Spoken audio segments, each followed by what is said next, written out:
Hello everyone, welcome back to our channel. There are secrets that were never meant to stay buried. Time does not kill them. Grief does not wash them away. They do not disappear with funerals, condolences, or the trembling silence that follows a loss everyone has agreed to accept.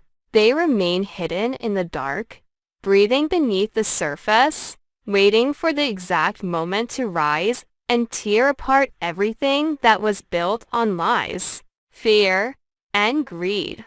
In Fairmont Crest, where elegance is carefully worn like armor, and every dinner table, every handshake, every polished smile is designed to suggest order and control, the truth about Doug is exactly that kind of secret. It is not simply a shocking revelation. It is a live wire running beneath every relationship, every memory, every choice made in the aftermath of his supposed death. Doug is not dead. The man everyone mourned, the man they spoke of with sorrow and finality, the man they believed had become nothing more than a painful memory, is still alive somewhere. That truth alone is powerful enough to shake the fragile foundation of the entire community. But what makes it even more dangerous is that only one person knows it for certain, and that person is Deanna. Deanna did not go looking for chaos. She's not the kind of woman who hunts for scandal just to stand at the center of it. What makes her discovery so unsettling is that it did not begin with ambition. It began with instinct. It began with that quiet but relentless feeling that something had been wrong from the very beginning. Some losses look complete on the surface. A funeral takes place. Tears are shed. Heads bow. People speak in soft voices and pretend grief has a clear shape, a natural ending. But underneath all that there can still be something slightly off, something impossible to name but too sharp to ignore. That was what stayed with Deanna. Not a dramatic clue, not a thunderous revelation, but a subtle wrongness that never stopped pressing at the edges of her mind. It lingered like a splinter she could not pull out. At first, even she may not have believed it would lead anywhere. She only followed fragments. A silence that lasted too long, a detail that did not fit, a strange tension whenever Doug's name came up, a reaction that felt rehearsed instead of real. But the more she paid attention, the more those fragments gathered into something darker. She realized she was not circling a small inconsistency. She was standing at the edge of an enormous lie. The cruelest thing about a secret like this is not only what it hides, but what it does to the person who uncovers it.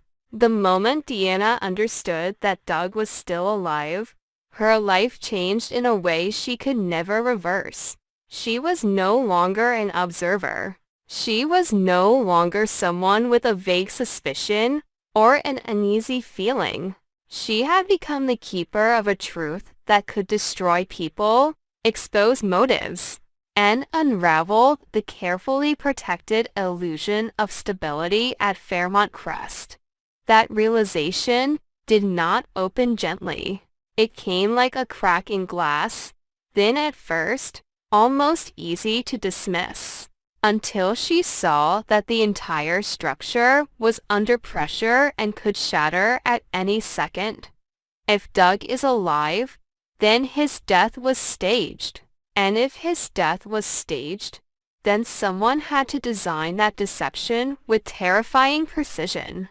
Someone had to control the narrative, manipulate reactions, and count on the grief of others as part of the plan.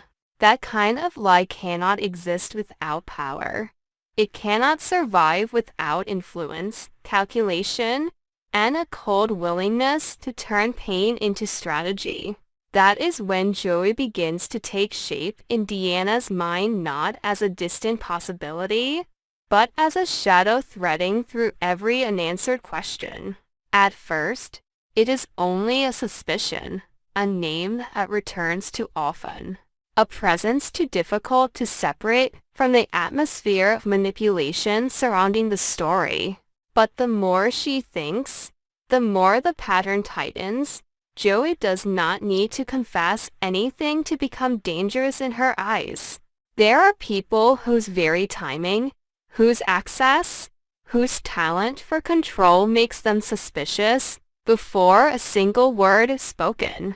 If Doug's death was a performance, if an entire community was guided into mourning a lie, then Joey is exactly the kind of man who could have had his hands on the machinery behind it.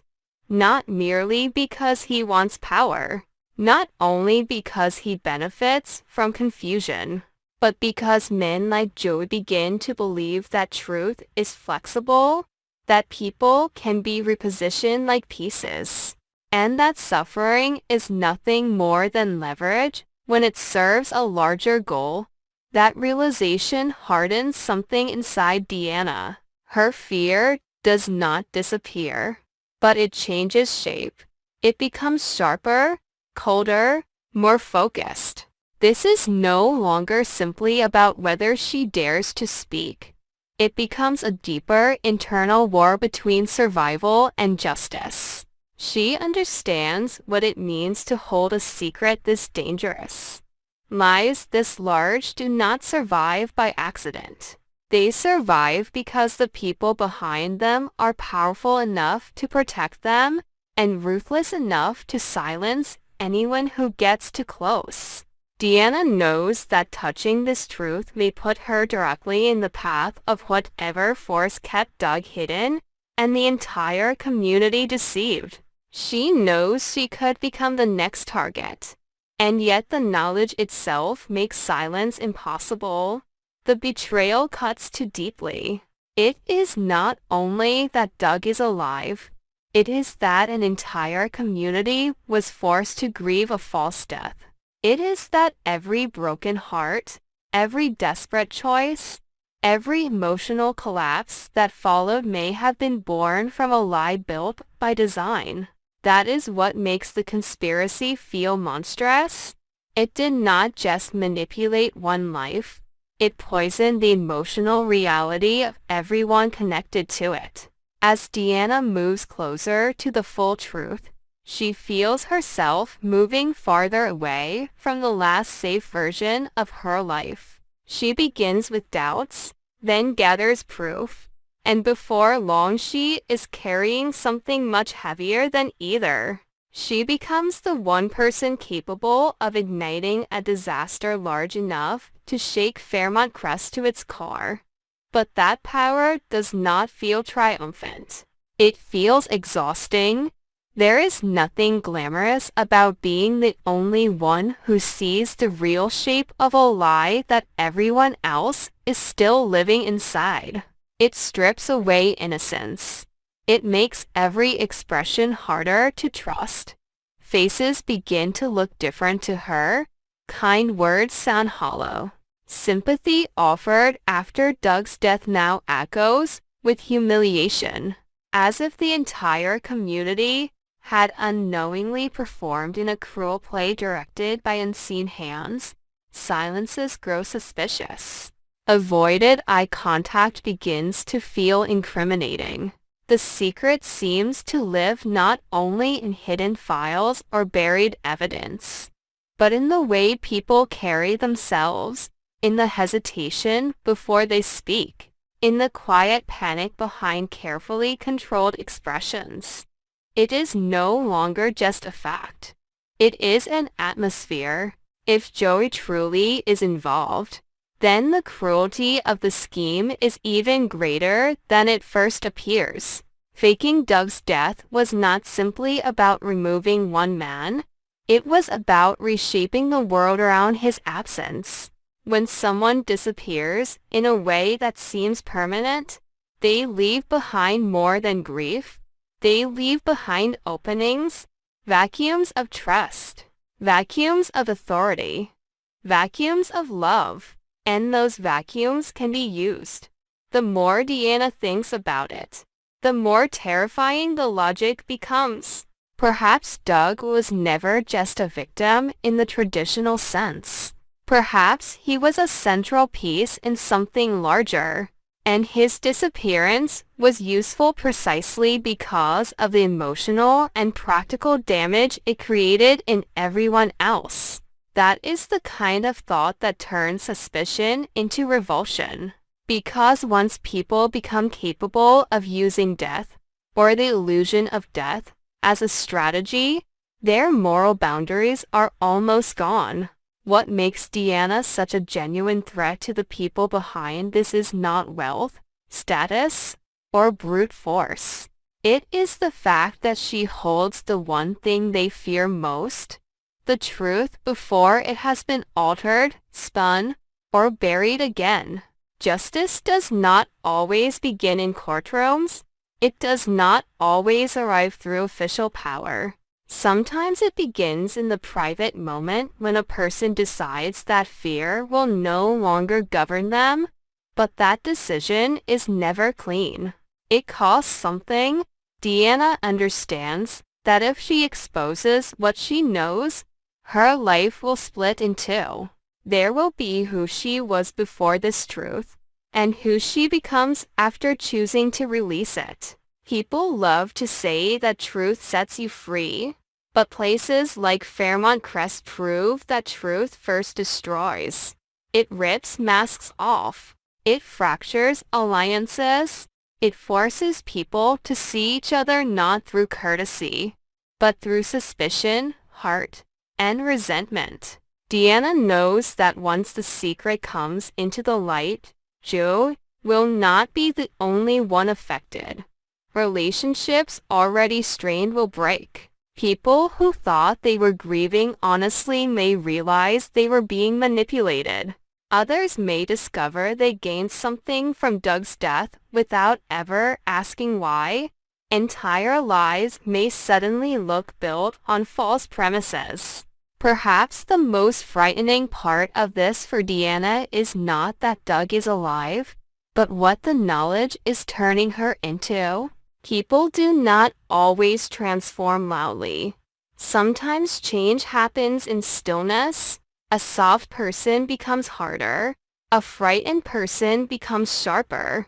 Someone who once hesitated begins to move with unnerving clarity. Deanna is no longer just the woman who found out too much. She is becoming the consequence of everything that was hidden. That is what should terrify the people behind the lie. Because the creators of massive deceptions always believe they can manage the ending as easily as they control the beginning, they think enough pressure, enough threats, enough secrecy will keep the truth in the ground forever. But the deeper something is forced down, the more violent its return can become. Inside Deanna, however, nothing is simple. She's not driven by rage alone. Part of her wants to expose everything immediately, to drag the truth into the open and force everyone involved to face what they did without delay. But another part of her knows that righteous anger can still become destructive if it is released blindly. What she wants is not random chaos. She does not just want the room to gasp when Doug's survival is revealed. She wants accountability. She wants the people responsible to feel the full weight of what they created. She wants them to lose the protection of money, influence, and practice manipulation. She wants the truth fixed so permanently in memory that no one can twist it a second time. That is what makes her dangerous. She's not motivated by spectacle. She's motivated by the need to end a system of lies at its root. And once the mind begins imagining what will happen when the truth finally breaks, the scale of destruction becomes impossible to ignore. Doug being alive will not just be a surprise. It will retroactively poison every emotion that followed his fake death. Who knew? Who stayed quiet? Who benefited? Who grieved sincerely? And who simply played their part well? Those questions will move through Fairmont Crest like smoke, slipping into every family, every friendship, every uneasy alliance. No one will be untouched. A lie this large stains everyone who has been living inside it, whether they knew the truth or not. That is why Deanna understands that exposing the secret is not one act. It is the beginning of a chain reaction. One revelation will call up another. One collapse will expose what was propping up the next. And once the process starts, no one will be able to control where it ends. Joey, if he's truly at the center of it, or even one essential link in the chain, may once have believed himself clever enough to turn Doug into a controlled absence, a living ghost whose death could be useful. But men who depend on calculation often underestimate the one thing they can never fully model. What happens when betrayal becomes personal enough to ignite a human soul? Deanna is not horrified only because she uncovered a plot. She is horrified because grief was weaponized, because dignity was violated, because a human life and the pain surrounding it were reduced to strategic pieces on a board. And when that kind of outrage is sharpened by clarity, it becomes something more powerful than reputation or influence. It becomes relentless. That is the energy building inside her now. The truth about Doug tears Deanna in two. On one side, there is the twisted miracle of it. The idea that a man once believed gone is still alive somewhere is, in the rawest human sense, extraordinary. But on the other side is the unbearable cost of that survival. A real death gives people the right to grieve honestly. A fake death steals even that. It converts tears into props. It turns mourning into a manipulated ritual. It contaminates memory itself. When Deanna thinks of that, her revulsion deepens. This was not simply an act of concealment. It was emotional theft on a massive scale. The people behind it did not only control Doug's fate. They interfered with the hearts of everyone who loved him, missed him, or tried to rebuild their lives after losing him. That is why Deanna's next move matters so much. Her choice is no longer private in the emotional sense, even if she's still carrying it alone. Stay silent and preserve a fragile peace, or speak and unleash a storm that will damage nearly everyone it touches. Neither path is painless, but only one of them has any hope of restoring moral balance. Sometimes the deepest agony is not learning the truth too late, but learning it and then having to ask whether you are strong enough to carry it into the light. Deanna is living inside that agony. She is fighting danger outside herself. Yes, but she is also fighting her own fear, her own exhaustion, and the haunting awareness that once she acts, her world will never become small or safe again. That is what makes this storyline so haunting. The shock of Doug being alive is powerful, but it is not the heart of the story. The heart is Deanna. The secret matters because of what it demands from her.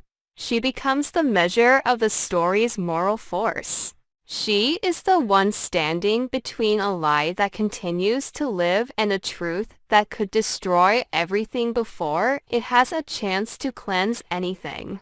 In that sense, she is both fragile and terrifying. She is the victim of a deception she never asked to uncover, and at the same time the one person capable of turning that deception into judgment. That duality is what gives the story its weight.